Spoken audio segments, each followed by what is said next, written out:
Welcome to Crime Stoppers. I'm your host, Chip Brown.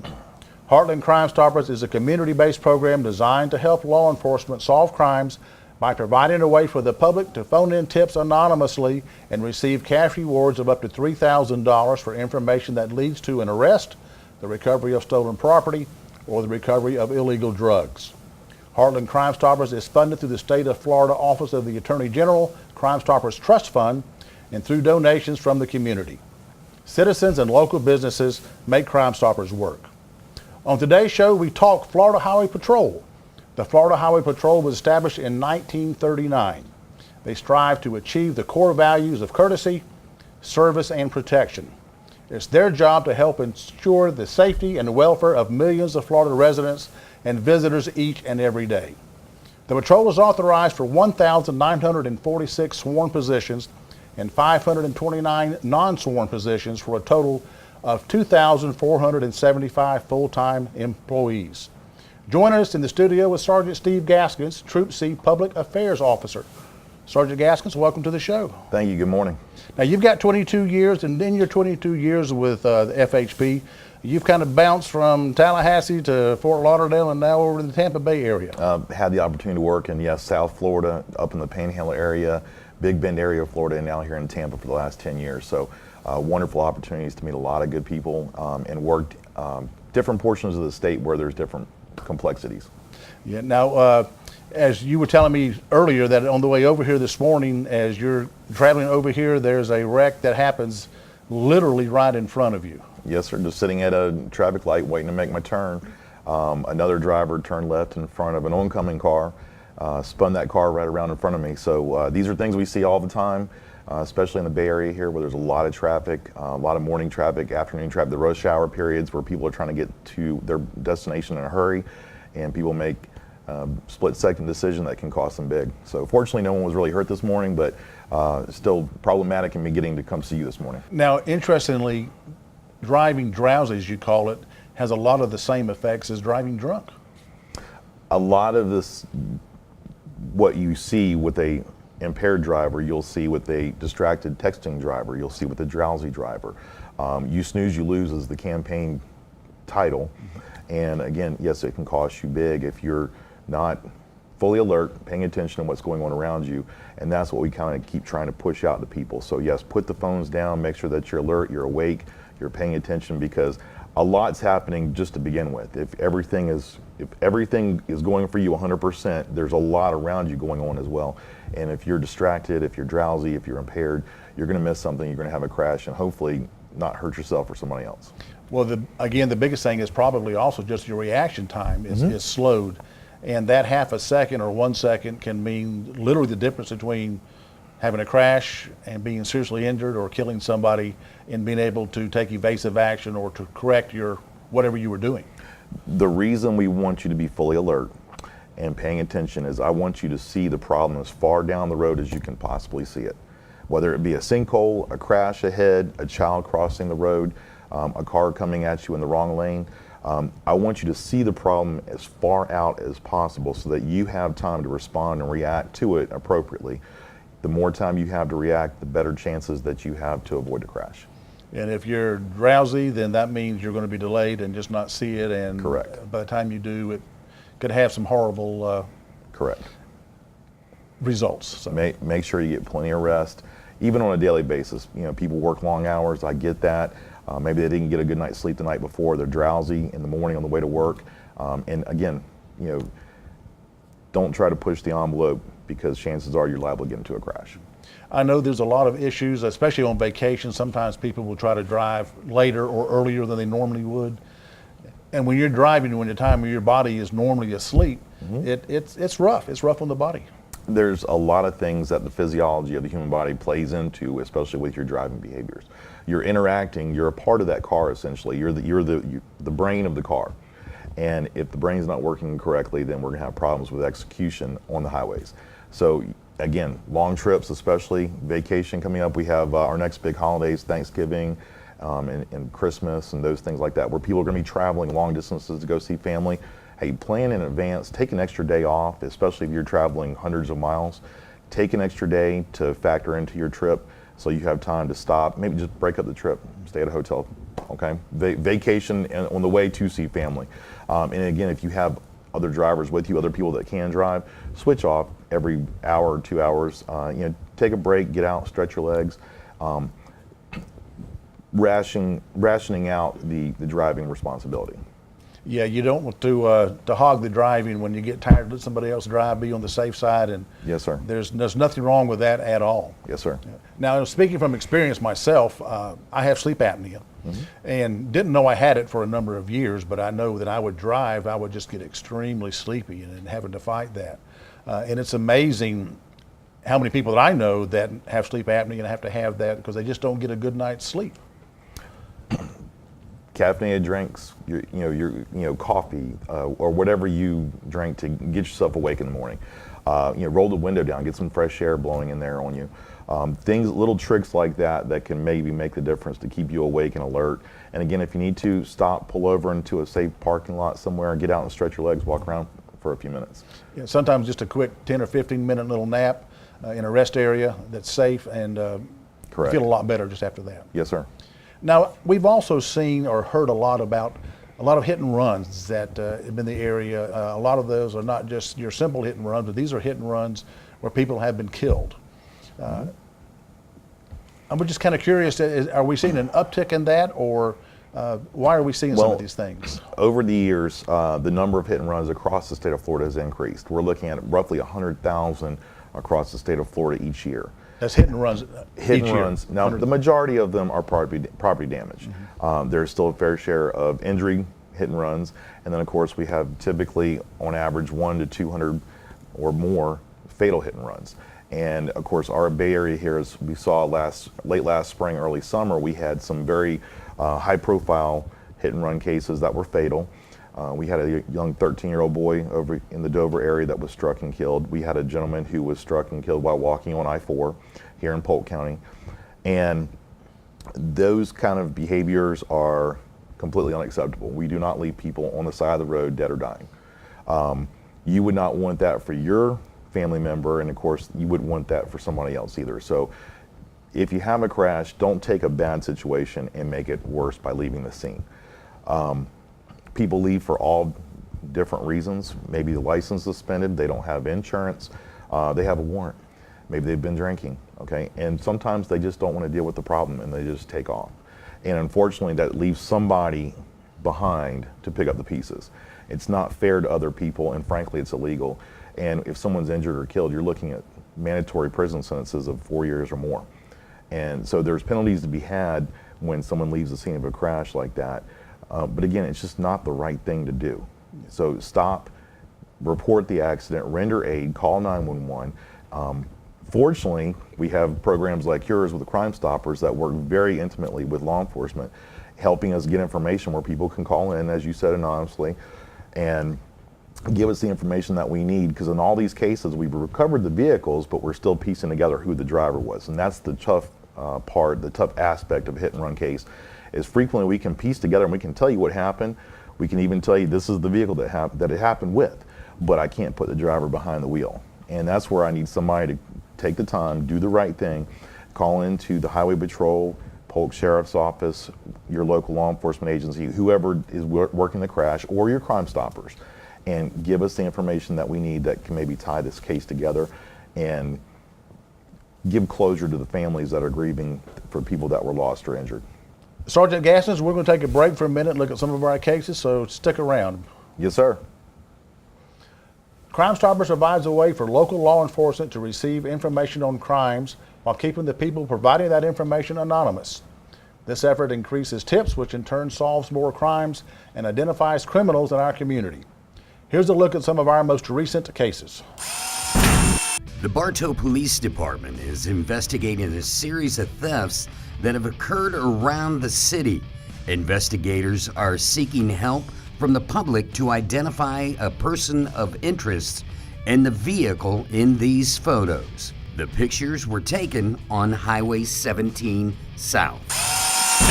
This pair has been involved in thefts from several Walmart stores from around the county. We are asking for the community's help in identifying them. On September 7th, our victim left a credit card at the Circle K located at 5600 Cypress Gardens Boulevard in Winter Haven. The card was on the register waiting for the customer to return when this guy saw an opportunity, reaching behind the counter and stealing the card.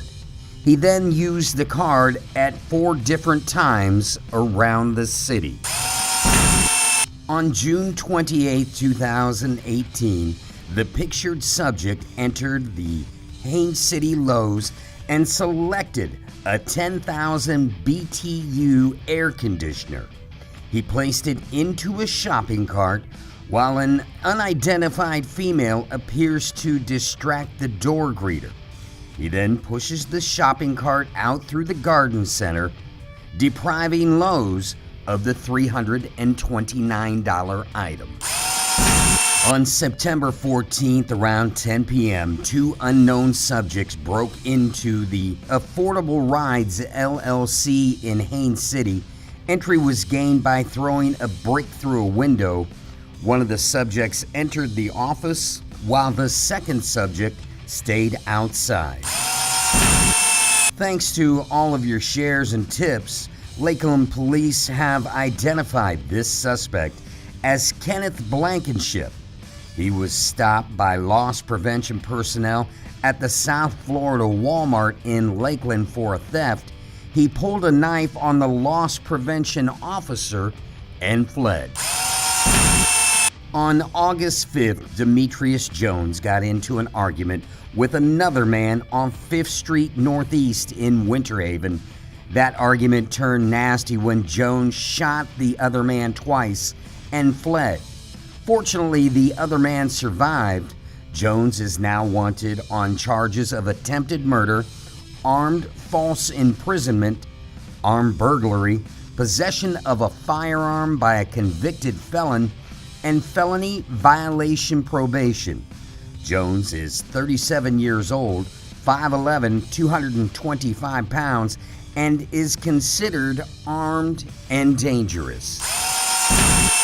On September 5th, our victim was selling an iPhone, and the agreed location to meet was in front of the Save-A-Lot in Winter Haven.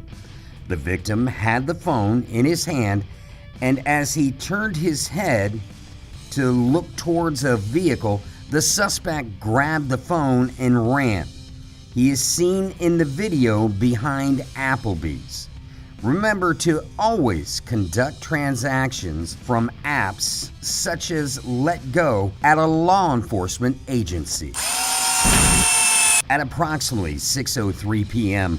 on Tuesday, August 21st, a retail theft occurred at a Circle K located at 4415 Old Kathleen Road in Lakeland. The suspect grabbed 2 bags of Purina dog food and then fled the business without paying for the merchandise.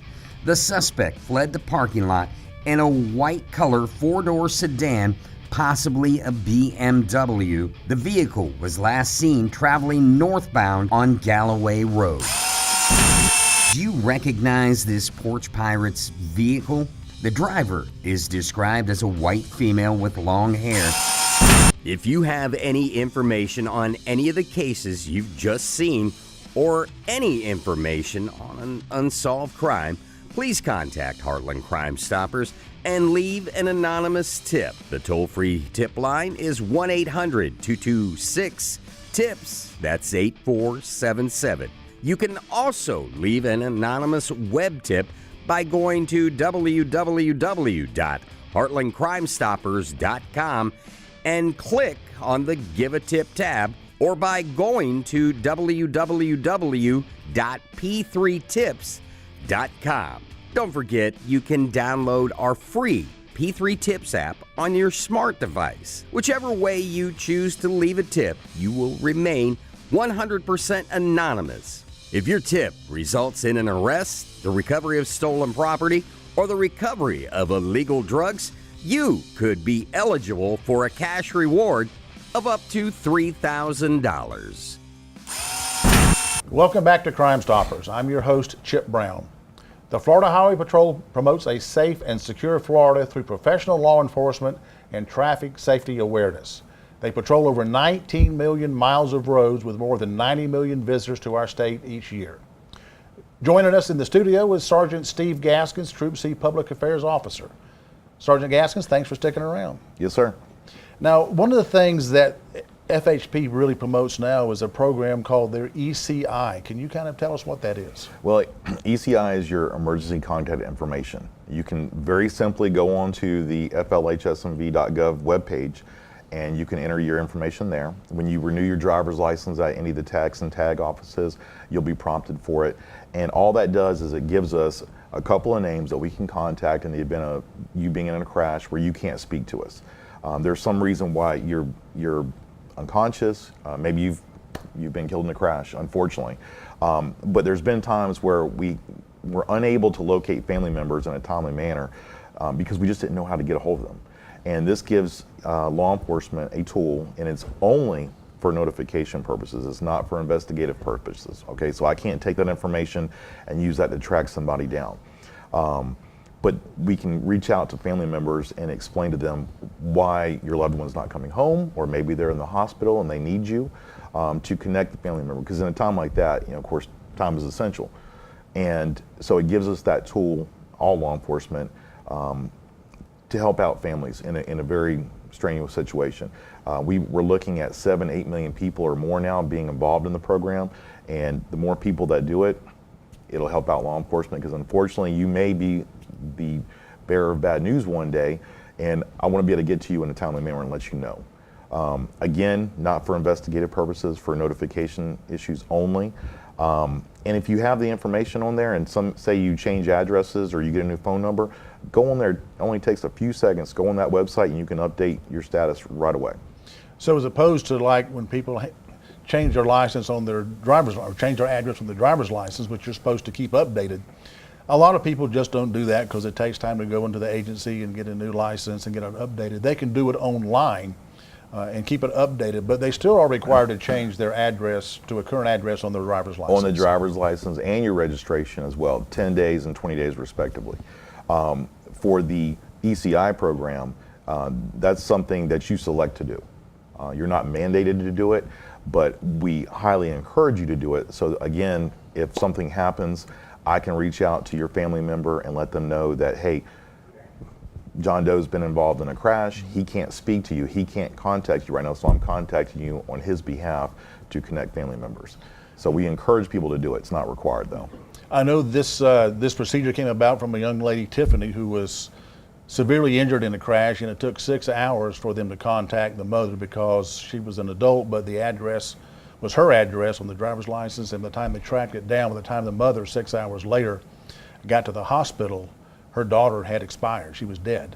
And that's very traumatic, to be able to come in and see your loved one before it is too late.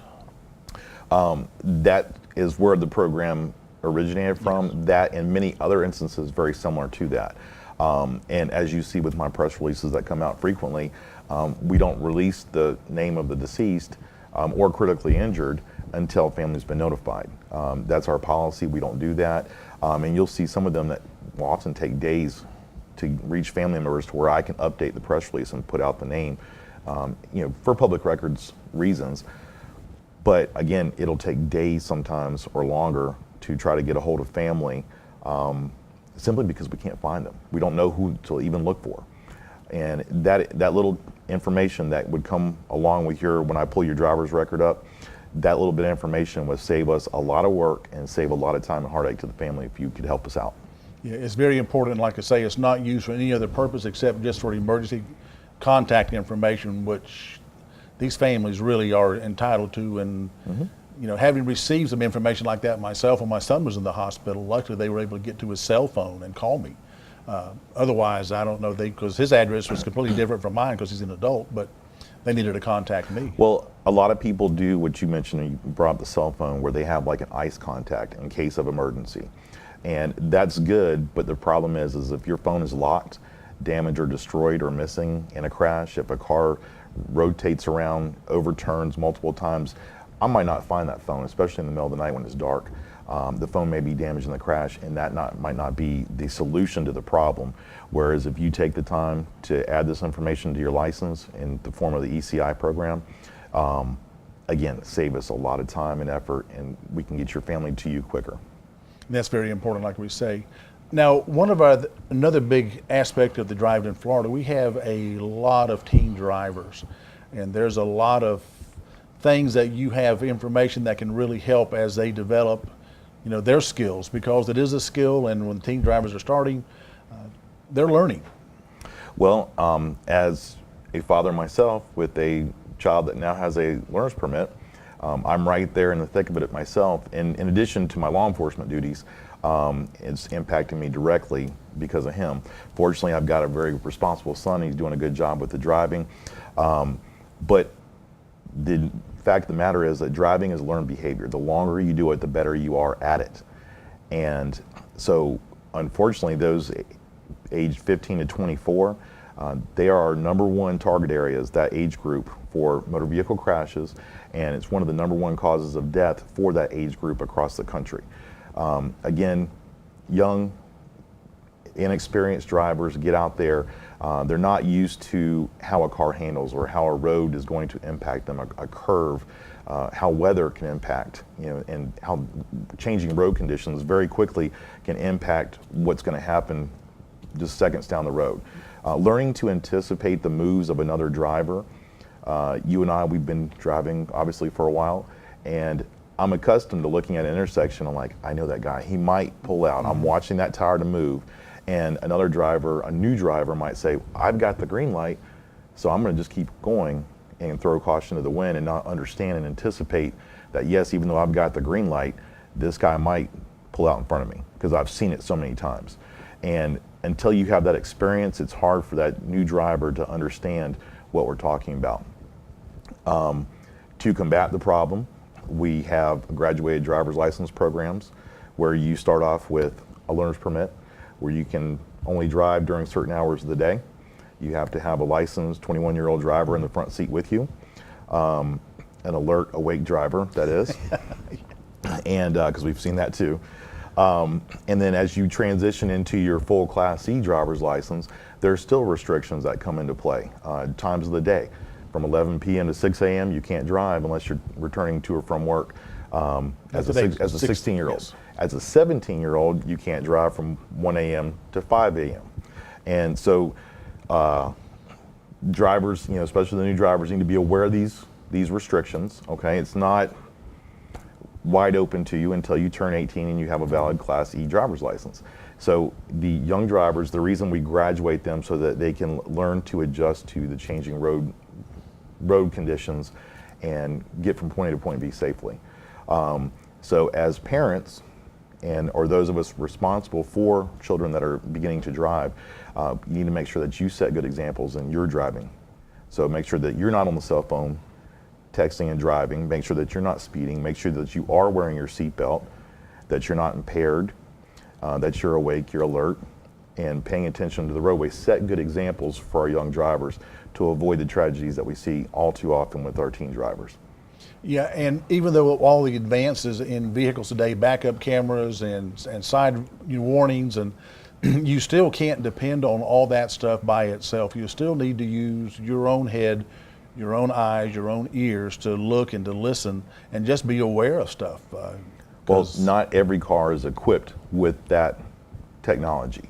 While the technology really helps out, the backup cameras being one of them, because a lot of crashes that we see are backing crashes. Okay, that's one of our #1 issues, that we see people back into stuff.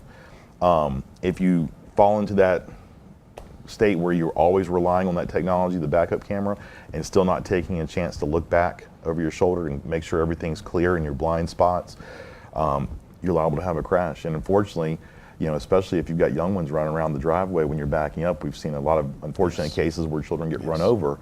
The sensors may not pick up on the child. The sensors may not pick up on an object that maybe is too low from the bumper, too high. The camera, it might not be in view of the camera. So it's really incumbent upon you. You're still the final authority, you the driver, that you need to look back and make sure your field of vision is clear and you can see where you're going.